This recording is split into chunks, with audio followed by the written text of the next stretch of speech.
What's up, everyone? All right, so in this episode, I'm going to walk you through the craziest move I've ever seen. This is Cosmos Health, and I've been trading for a long time, and I feel like I've seen a lot of really crazy moves this year. I'm almost exasperated because it's so unpredictable. I don't even know what to think. It doesn't make sense. This stock lost 97% of its value overnight, and it didn't even have bad news.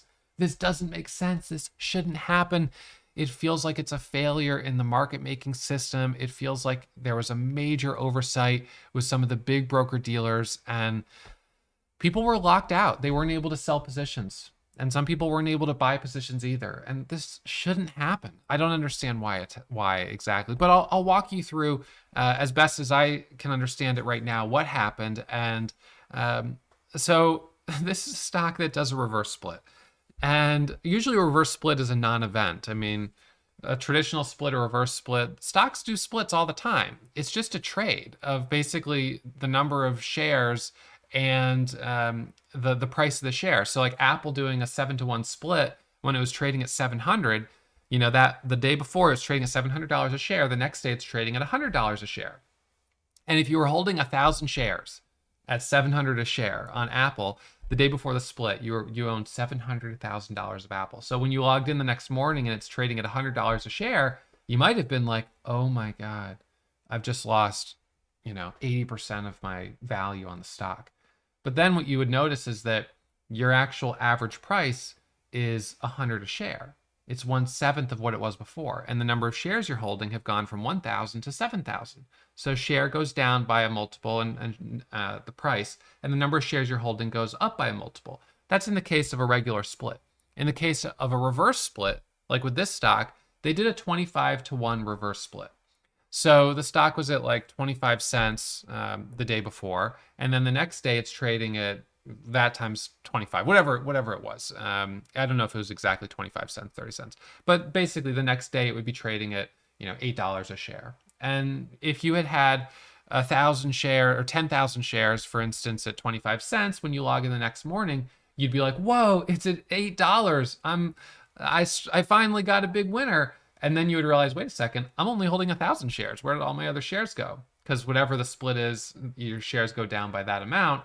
And so all of that requires a fair degree of coordination between the exchange, the actual exchanges, NASDAQ, but also market makers and broker dealers, because they have to be able to do the swap with the number of shares you're holding and the average price and everything else.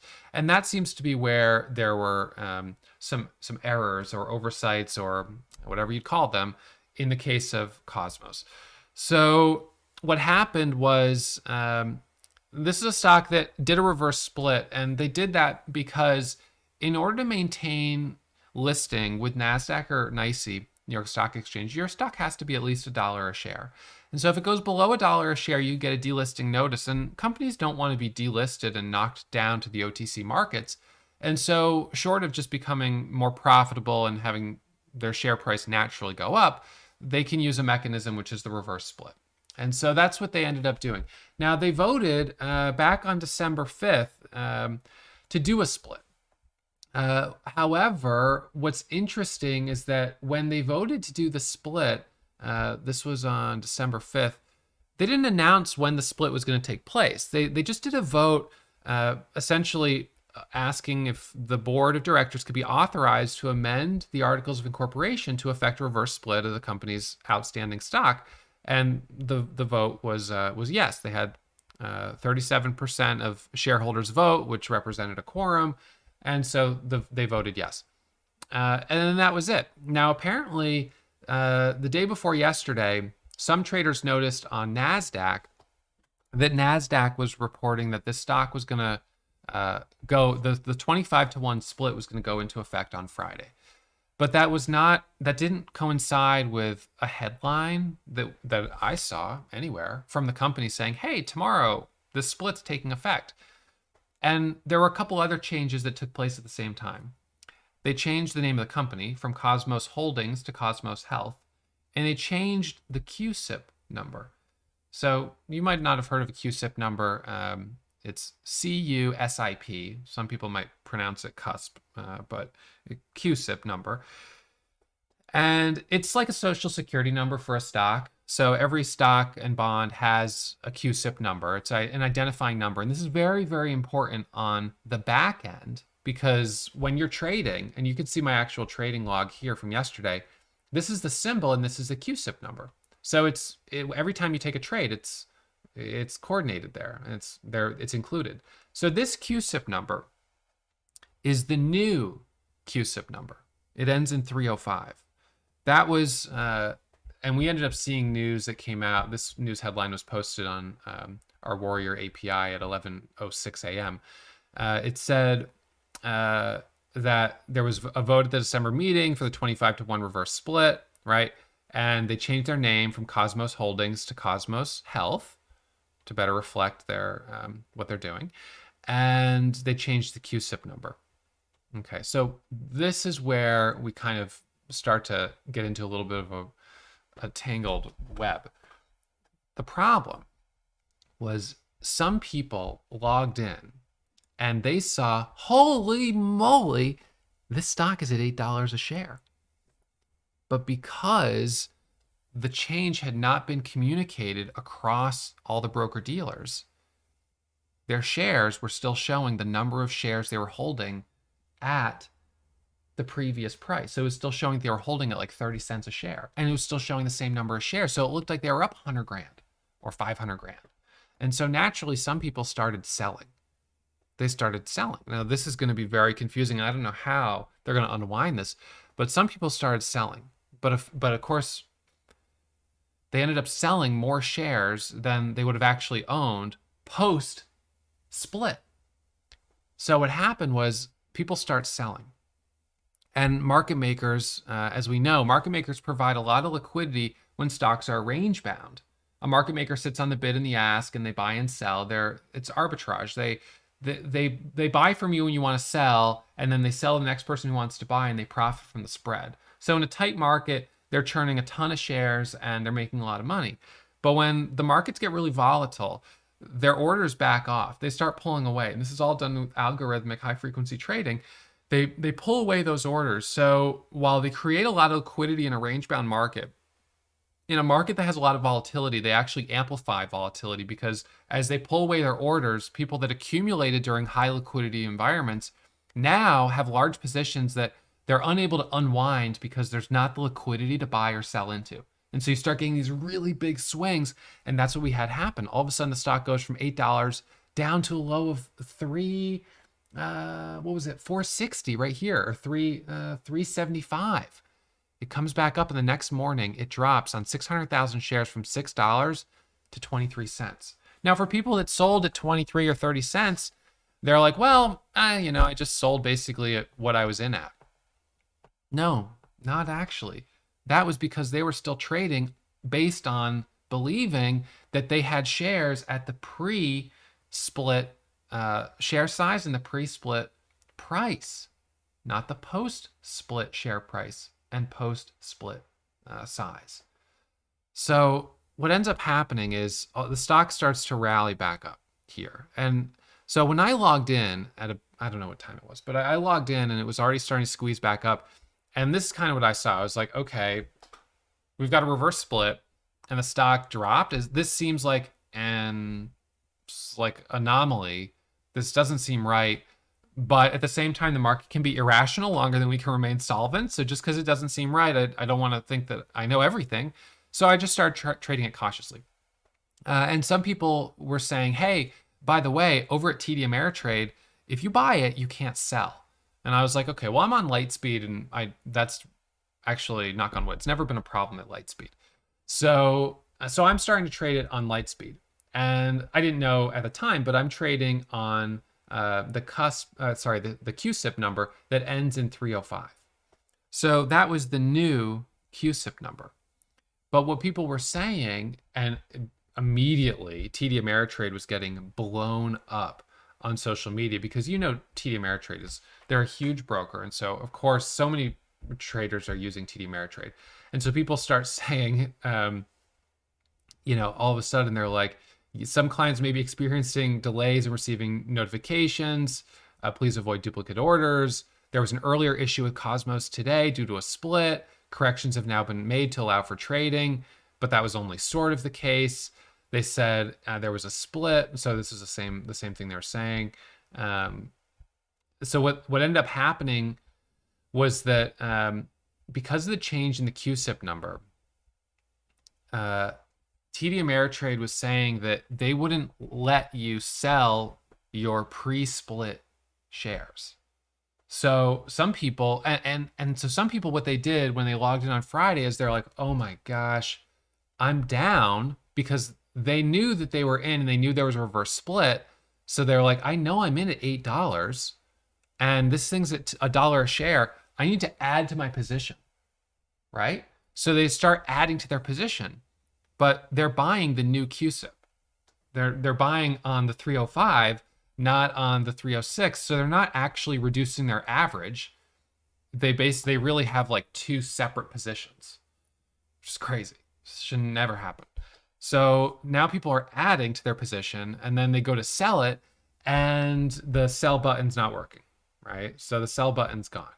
So their TD Ameritrade's replying to all these people. They're like, some of them are saying there's an issue, and they're like, it's resolved, but then they ended up realizing that it wasn't totally resolved. So let's see, we'll keep scrolling up. So while new shares may be purchased, existing Cosmos holdings need to wait for Cosmos transfer agent to deliver their new shares. The anticipated delivery date is unknown at this time. So what you essentially have are people that were in before the split. Some people with some brokers weren't able to sell, which is good, I guess, because it dropped 97%. So, well, it's not good. You should always be able to sell. But in any case, maybe it saved them from taking a massive loss. But then look what happened to the stock. It ends up going from a low of 23 cents all the way up to a high of $22 a share, $23, almost $24 a share. What in the world? And then it comes back down here to 7.15. This is crazy. And now it almost makes you wonder if, did some people who sold into this candle, is it possible they could have put themselves short the stock without knowing it, because their position showed that they were holding 10,000 shares, but it hadn't been adjusted for the split? I don't know. And then market makers are covering, clearing firms are covering. I have no idea.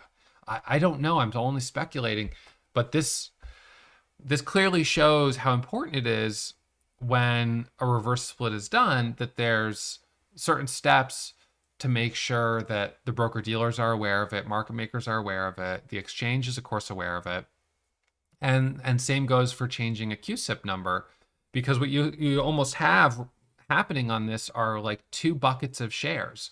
You have the pre-split shares on an old CUSIP number, and they haven't been merged in because they're separate. At least, and maybe some brokers, I did hear some people saying some brokers, like, and maybe Lightspeed is one of them. I wasn't holding before the split, but some brokers were able to merge them, I guess. But a lot of these big brokers, Robinhood apparently was not allowing trading for a good period of the day on it, buying or selling. TD Ameritrade was allowing buying of the new CUSIP, but not selling, and you couldn't do anything with your old shares. And so you have all these people out there on Twitter, and of course calling and complaining. And they're like, I can't sell my position. What's going on? What's happening? Right? Trying to sell, can't sell. And while the stock is tradable, waiting on the delivery of the post-split shares, will not be available to sell until the new shares are received. I mean, this is like, this is crazy. So I'm not even really sure how they're going to resolve this. I started wondering if they would break the trades, because would they just do like Control Z and like undo like everything from yesterday? And naturally, for people that made money on it, and I made a little bit of money on it, that would feel disappointing to have a winner taken away. But more importantly, protecting retail traders who seem to get raked over the coals, or so we feel sometimes, by the dark pools, the payment for order flow, the high frequency trading algorithms, and then yet again another screw up that potentially could have devastated some people. So I care more and think more about the people that could have been devastated by this, who might have sold or might have been in it on margin and got a margin call or something and got stopped out, got auto liquidated. I don't know. And I don't know. That just doesn't seem right. Now, if you lost because you were day trading it in this range, I mean, I think that's on you. That happens. And I could have lost on it also. In fact, the choppiness that was around $5 a share, if we zoom in on this, like right in this area, it kept doing these like really nasty bull traps where it popped up and dropped. It did it twice before it started to pull away. And I was starting to get a headache and I was like, I don't know. This is just crazy. I don't even know what to think on this. But anyways, I'm definitely you don't like to see this kind of thing happen. So just this combination of name change, QSIP change, and reverse split, the seeming lack of following the standard procedure, I don't know where there was a lapse, if it was on somewhere in the market maker, somewhere in the broker dealer. I mean, it seems like there was several points of failure here, but I don't know if they'll be able to sort of pin it down to one individual point that resulted in this. But boy, from a low of 23 cents to a high of $22, that's a 10,000% intraday return. You see a couple traders mentioning, green on it and this and that. It's great. For those who were day trading, there were certainly opportunities on it. But for people that were in before the split, this could have been a disaster. For people who were short, 15% of the float was short. So for people that were short before the split, I mean, at first it might have seemed like a 98%, like it's down 98%, it's a huge winner. And then on the other hand, it ended up going up from the split price of 8 all the way up to 24. So, I don't know. So for those that traded this, I would love for you guys to leave some comments down below and just tell me what your experience was. I heard there was also some issues with the stock NH. Some people were saying, and I didn't see this myself, but some people said that they tried to buy COSM at their broker and they got filled shares of NH. And they were told that the transaction was that COSM was merging into NH, but that was not true. That was just because of an error on the QSIP number. So I don't know if anyone had that happen and wants to share that. Traders who were with Robinhood, what do you think caused this? I don't know. Some people were talking about this being some, crazy short squeeze or naked short, phenomenon. And I don't know that I see that in this because, while certainly shorts would have gotten squeezed out who were in it down here, the fact that it dropped 98% first is what just seems really odd. And I don't know how they're going to unwind and merge in all these shares. But the problem, and maybe some of you had shares before the split and you can comment on whether or not and at what time you were able to start selling. But it makes me wonder whether or not we're going to start seeing selling, because that's what I was worried about. I was thinking, okay, especially at the open yesterday when it first started trading, I was thinking, well, I better be careful on this because people that were not able to sell, this issue, may be getting worked out. And so people at TD Ameritrade who bought on the new QSIP number eventually were able to sell. So at first they bought even on the new QSIP and they couldn't sell, but then that was fixed. So then those people were able to sell. So I was a little bit worried. And when we had this sell off here from a high of 4 all the way down to a low of like 270, I was thinking, okay, here's the selling coming in. But then it came back up, but then you had these big red candles. And I was just like, I don't know, this is weird. This is really weird. And I started thinking, is this just going to go back to 8, which is the correct pre-split price? And in fact, it did, but it didn't stop there. It then started to squeeze out, which I don't know. It made me wonder when I was trading under the new QSIP after I realized this after the fact, who were we trading with? What shares were we buying and selling? Was it from the very small number of shares that maybe did get properly converted, or were we just trading against nothing. I don't even know. It was so weird. So it's a little concerning. And NH yesterday, did something kind of similar where it dropped here from 350 all the way down. But I think this was, and then they also had a reverse split. But I don't know. So there was some really strange stuff going on. And I don't know. But I see the news here. So they put out the news of the split. And they put it out the day before the split. So I don't think that this, I think it appears that they communicated this correctly. That was on NH. So I think maybe it was the part of the QSIP issue. So yeah, you could look in your trades and see which QSIP you were actually trading, whether you're trading the old ticker or the new. But I think everyone who was trading yesterday was trading on the new. And people who are still have shares on the old are either going to be waiting to get those freed up so they can exit their positions, which at one point was up 300%. There were people posting that, I'm up huge amounts of money. You're up 200% on a position and I can't sell. What's the deal? Come on, TD Ameritrade. Come on, Robinhood. I can't sell. So crazy stuff. All right. Well, leave some comments down below. Let me know what you think. And a reminder, as always, trading is risky, and it's risky for a lot of reasons, but anomalies like this in the market can create a lot of risk because the market does something that is really unexpected. So this is it seems like an inefficient, we had a lack of efficiency yesterday. The prices were not really a correct reflection, and this was a bit of a black swan. So days like this, if you were shorting it, I mean, think about that for a second. What if you shorted 10,000 shares of this at $1? Be down 200 grand. All right. So don't forget that. This is the risk of course short selling, is that you can lose an infinite amount. And let's not forget about HKD, the stock that, and I, did a lot of content around this one, just recapping this crazy move. But, this thing went from, it's unbelievable, from $15 a share or so to 600, 700. It keeps going, guys. What? To $2,555.30 a share? So be careful. Those of you who are trading the short side of these stocks, you've got to manage your risk. But those trading the long side, you don't want to get caught holding too high.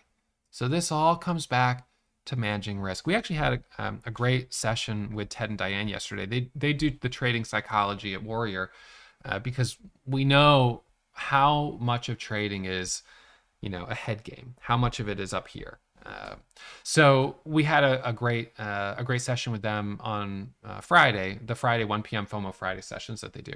And we were talking about how to be a responsible trader in these really difficult markets when you're seeing irrational price action and you feel FOMO and you want to chase it, but it's like you see some people getting rewarded for chasing, but then other people getting really, burned from it. And this is a really hard market. So I want you to know you're not alone. Starting in January, we're going to do, and we did this last year also, we're going to do a 2-week trader rehab session. I put myself in trader rehab many times. So anyways, 2-week trader rehab session. It'll be led by Ted and Diane, and it'll correspond with the trading rehab course that we taught. So it'll be reteaching that and to a certain extent, and then doing daily sessions to really try to help people get 2023 off to a good start. Because there's no telling that 2023 is going to be any cleaner, any easier than this year. This year wasn't easy. It was very difficult. Has not been a good year for me. This has been very hard. This has just been extremely volatile, unpredictable, crazy stuff, and that's difficult. So if you're there, you're not alone. We're going to be doing some work around this challenge and trying to encourage all of you guys to manage your risk, trade responsibly, be cautious, practice in a simulator before you put real money on the line, and don't try to blindly follow me or anyone else for that matter. Trading is risky, so take it slow. All right, thanks as always for tuning in. I hope you enjoyed this episode, and please leave some questions and comments below. I'm excited to see what you guys have to say.